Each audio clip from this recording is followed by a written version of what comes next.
नमस्ते, मैं doctor Anjita S Kabir. आरोग्य विचार के 21st एपिसोड में आप सबका स्वागत है।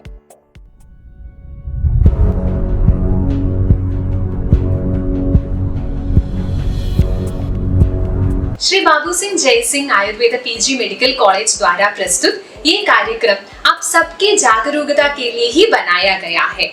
आज हम एक नया विषय पर चर्चा करेंगे। हम सब रोज खाना खाता है, ब्रेकफास्ट, लंच, डिनर। क्या हमारे थाली में सचमुच हमारा शरीर को जरूरी पोषण दे रहा है, या फिर हम ऐसे ही कुछ खाना खाते हैं और हमारा पेट भर जाता है बिना ये सोचे कि उसमें असल में पोषण है या फिर नहीं।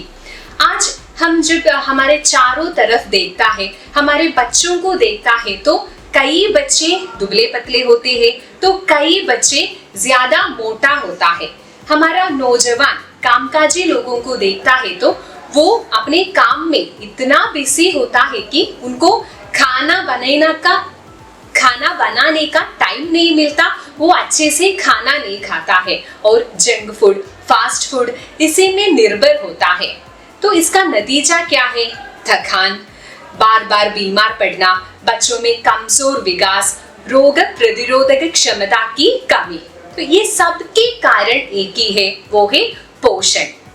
हर साल सितंबर 1 से 7 हम नेशनल न्यूट्रिशन सप्ताह मनाया जाता है और यह साल का थीम यही है कि सही भोजन करें, बेहतर जीवन पाए। तो आज हम इसी विषय पर चर्चा करेंगे।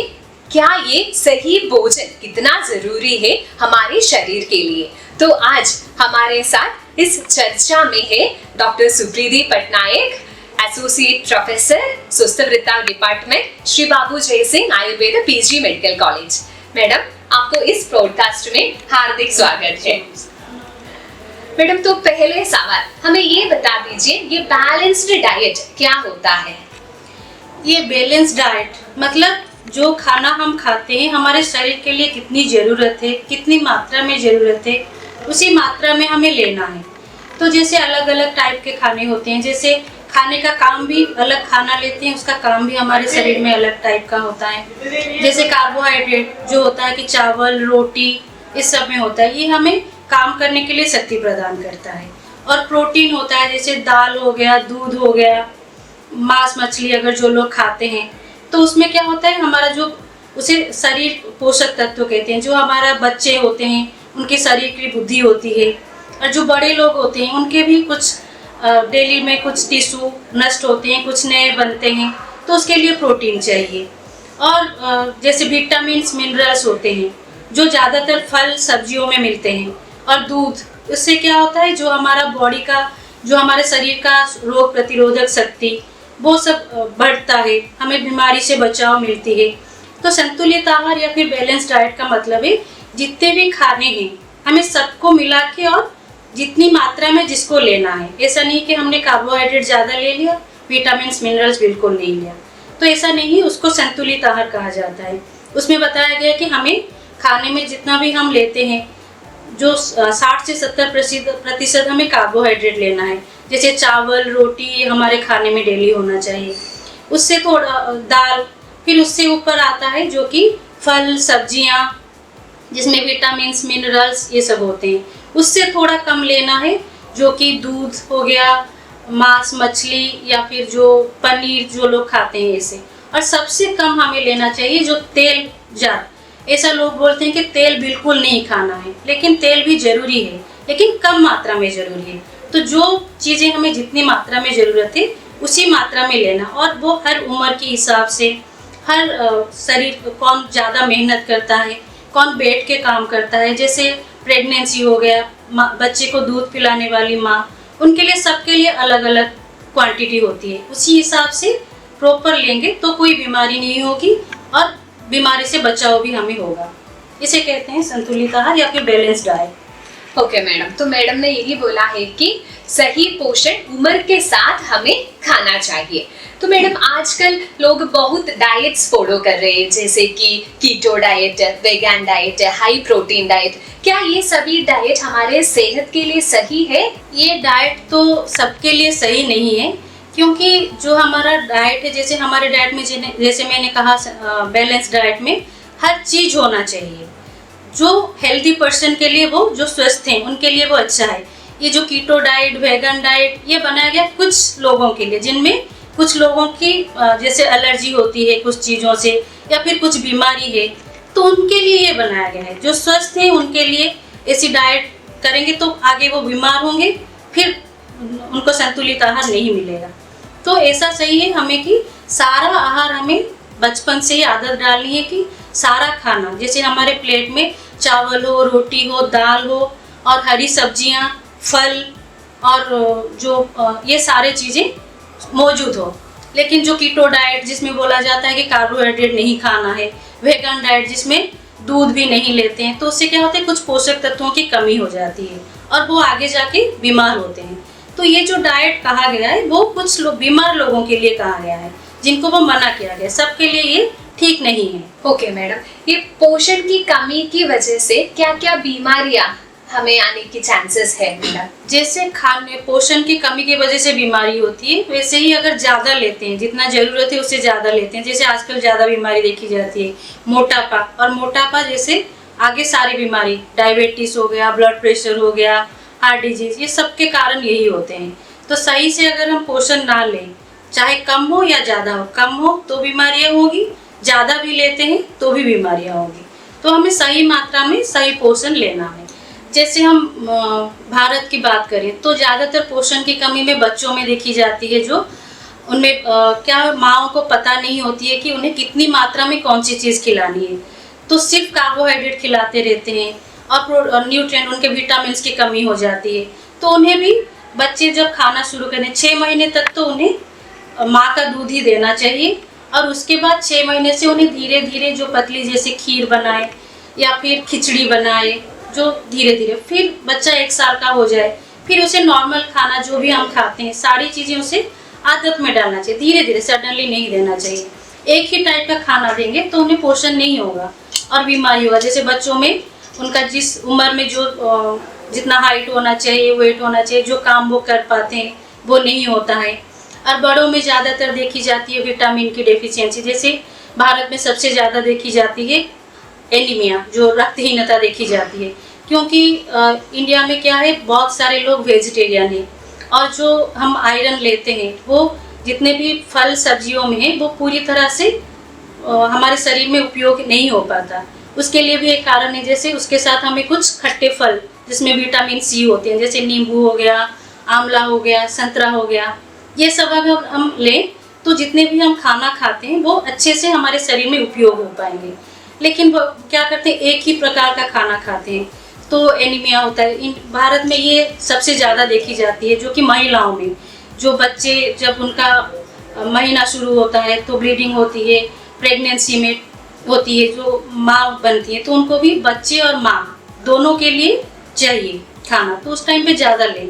अगर हम शुरू से ही आदत डालें कि हमें दिन में कितना खाना चाहिए और खाने में सब कुछ होना चाहिए, सारे प्रकार का खाना, एक ही टाइप का नहीं होना चाहिए, तो ये जो बीमारी होते हैं खाना ना खाने की वजह से, ये सारे हम दूर कर सकते हैं। ओके, तो मैडम आजकल ये नौजवान लोग वो अपने काम में इतना बिजी रहते हैं कि उनको खाना बनाने के वक्त नहीं मिलता, वो जंक फूड, ऐसे फास्ट फूड में निर्भर होते हैं। तो उनके लिए अपने खाने में कौन कौन सी चीज उनको शामिल करना चाहिए और किन किन से उनको बचना चाहिए मैडम? ये तो आजकल का बहुत बड़ा प्रॉब्लम है, क्योंकि जो हमारा पुराने ज़माने में जो खाने बनाए जाते थे वो भी इतना मुश्किल नहीं है बनाना, क्योंकि हम जैसे पिज़्ज़ा खाते हैं, इंस्टेंट नूडल्स, मैगी बना के तुरंत खा लेते हैं, खिचड़ी भी बनाएंगे तो उतनी जल्दी बन जाएगी और वो सारे पोषण भी उसमें होगा, उसमें भी टाइम नहीं लगता है। या फिर सारे दाल को पीस के रख लें, उसका चीला बना के खा लें, चटनी बना लें, ये भी जल्दी। ये सब क्या है, बहाना है कि हमें समय नहीं मिलता है, लेकिन कम समय में भी हम हेल्दी खाना बना सकते हैं और स्वस्थ रह सकते हैं। जंक फूड को जितना हो, क्योंकि वो जो पिज़्ज़ा, बर्गर हो या फिर जो मैगी, जो इंस्टेंट नूडल्स बनाए जाते हैं, तो उनको प्रोसेसिंग किया जाता है, तेल में डीप फ्राई किया जाता है, उसमें कुछ एडिटिव मिलाया जाता है जो कि हमारे शरीर के लिए हानिकारक होता है। एक तो वो पोषण नहीं देती, और जो भी पोषण हम बाकी जो भी पोषण लेते हैं उसको उपयोग होने नहीं देते हमारे शरीर में, उसके विपरीत प्रभाव डालते हैं। तो इसीलिए सबसे अच्छा है जो हमारा पुराना तरीका है उसी हिसाब से घर में खाना बना के खाए। जल्दी बनाने के लिए बहुत सारे खाने हैं, ऐसे नहीं कि हमें रोज़ समय नहीं मिलता, जिस दिन मिलता है जिस दिन नहीं मिलता है जल्दी बनाने वाले खाने भी, जैसे दाल को भिगो लिए, उसको अंकुरित करके खा लिए, ये भी जल्दी बन जाता है, उसमें कोई टाइम नहीं लगता है। बच्चे का विकास माँ के आहार पर निर्भर होता है। जन्म के बाद भी बच्चों का विकास के लिए माँ बाप को ध्यान देना चाहिए। तो मैडम अक्सर माता पिता को यही चिंता रहते हैं कि अपने बच्चों को लंच बॉक्स में, स्नैक्स में कौन कौन सी पोषण उनको देना चाहिए, तो इस पर आपकी क्या राय है मैडम? जैसे बच्चों का क्या वो बढ़ने का स्टेज होता है तो उनको उस टाइम पे प्रोटीन, विटामिन, मिनरल्स ज़्यादा चाहिए, और बच्चों को हम अगर रोज़ रोज़ एक ही टाइप का देंगे तो वो नहीं खाते हैं और उन्हें पोषण की कमी हो जाती है। तो पहले माँ बाप को समझना चाहिए कि उनके बच्चों का क्या क्या ज़रूरत है, तो उसी हिसाब से उसी चीज़ में, जैसे दाल चावल या फिर रोटी डेली डेली वो ना दे के एक दिन पोहा बना दे, एक दिन मुरमुरा से कुछ लइया वो बना दें, या फिर कुछ दिन वो सारे वेजिटेबल्स मिला के उनमें, जैसे बच्चों को कलरफुल आता है तो सारे वेजिटेबल्स मिला के, तो इंटरेस्टिंग बच्चों में क्या होता है उनको थोड़ा कलरफुल हो जाए, सारे वेजिटेबल्स मिला दे और फ्रूट सारा मिला के थोड़ा सजावट करके दे दें, तो बच्चे इंटरेस्ट में उसे खाते भी हैं। और ये हमेशा ध्यान रखना चाहिए कि सारे पोषण जैसे बच्चों को मिल रहा है, क्योंकि वो ही सबसे इम्पोर्टेंट टाइम है। अगर उस टाइम पे उनका पोषण सही नहीं हुआ तो बड़े होके वो हमेशा बीमार ही रहेंगे। ओके मैडम, तो दोस्तों याद रखना, स्वस्थ बच्चे ही एक स्वस्थ देश का भविष्य है।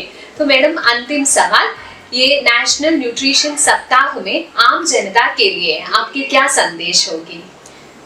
ये अभी न्यूट्रिशन के बारे में सभी बात करते हैं, हम मोटे हो गए हैं, हमें पतला होना है, इंटरमीडिएट डाइट करना है, डाइटिंग करना है, खाना कम करना है, ये सब छोड़ दीजिए। मेरा जो सजेशन है, आप जो हमारा खाने के जितने भी प्रकार मैंने बताया, जैसे संतुलित आहार, दाल चावल रोटी और जितने टाइप के हरी सब्जी, फल, और मोस्टली चीज़ें जो कि सीजनल, मतलब जिस ऋतु में जो फल या सब्जी बनते हैं वही खाना चाहिए। जैसे हम स्टोर करके खाते हैं, कई दिनों का लेके आते हैं, उसको स्टोर हाउस से लेके आते हैं, तो उसमें न्यूट्रिशन की कमी हो जाती है। इसीलिए जो हम जिस देश के हैं, जिस जगह के हैं, वो हमारे शरीर के हिसाब से वहाँ से सब उगता है, तो उसी जगह में जो चीज़ होता है, लोग आजकल का ट्रेंड है हमारा जो खाना है भारत का वो छोड़ रहे हैं और फॉरेन से जो आ रहे हैं फ्रूट्स वेजिटेबल्स और उनमें जो आते हैं उसी को खाते हैं। तो ऐसा नहीं, हमारा शरीर ऐसे बना है जहाँ पे हम पैदा हुए हैं, तो उसी के हिसाब से हर ऋतु के हिसाब से जो फल सब्जी जो उगता है जिस जगह पे उसको, क्योंकि हर जो फल सब्जी ये चीज़ें होने चाहिए, रोटी दाल या रोटी या चावल, दाल और फल सब्जी, ये मेन चीज़ें ये। और इम्पोर्टेंट है दूध, या फिर दूध से बना कोई भी, दूध दही मट्ठा कुछ भी हमारे खाने में रोज़ होना चाहिए, इतने चीज़ें, तो हमारे पोषण की कभी कमी नहीं होगी, बीमारी नहीं होगी और स्वस्थ रहेंगे हम हमेशा। धन्यवाद मैडम। तो आज के इस चर्चा से ये साफ हो गया है कि हमारा आरोग्य हमारे ही हाथ में है, तो सही पोषण करें, सही स्वस्थ जीवन शैली का पालन करें, इससे स्वस्थ शरीर और स्वस्थ मन हम हासिल कर सकते हैं। तो दोस्तों चलिए एक अच्छा सा पोषण की ओर कदम बढ़ाएं। तो मैडम बहुत बहुत धन्यवाद, आज हम इस पॉडकास्ट में हमारे साथ समय बिताया। धन्यवाद मैडम।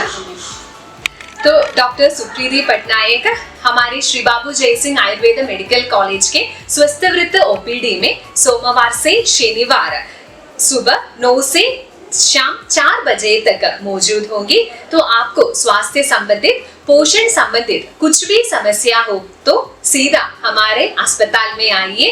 तो आज के लिए बस इतना ही। नेक्स्ट एपिसोड में एक नया मेहमान के साथ एक नया विषय लेकर हम जरूर हाजिर होंगे। तब तक सही भोजन करें और बेहतर जीवन पाएं। धन्यवाद।